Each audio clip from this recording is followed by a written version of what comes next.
Those that rage identify themselves by what they hate.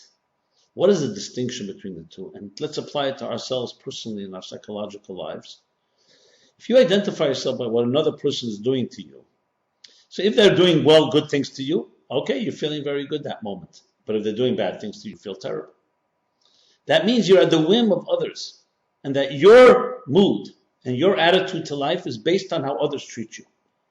This can be strangers, it can be family members, it can be parents. The key thing to any healing, to any growth, is that you are no one's victim. You're not a product of anybody's life. You're not a result of circumstances.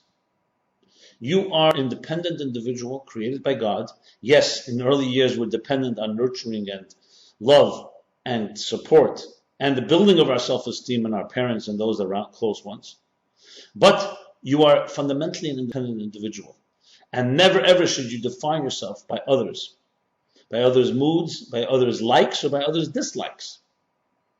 Those that rage is because they don't have something inside of them to celebrate.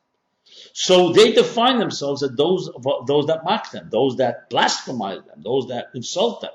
There's a way of celebrating life, even under the worst circumstances, and there's a way of celebrating death.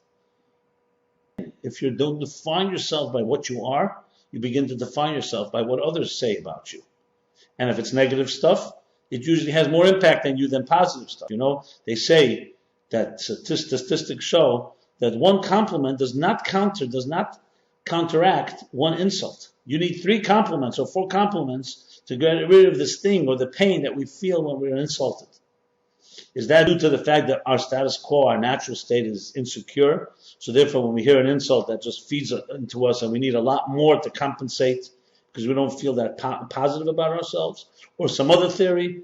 However you explain it. But the bottom line is that when a person does not have that secure, solid place that connects them to something eternal, you are then subject to the whims and the vicissitudes of the winds of life. The winds of war, the winds of life, the battles of life.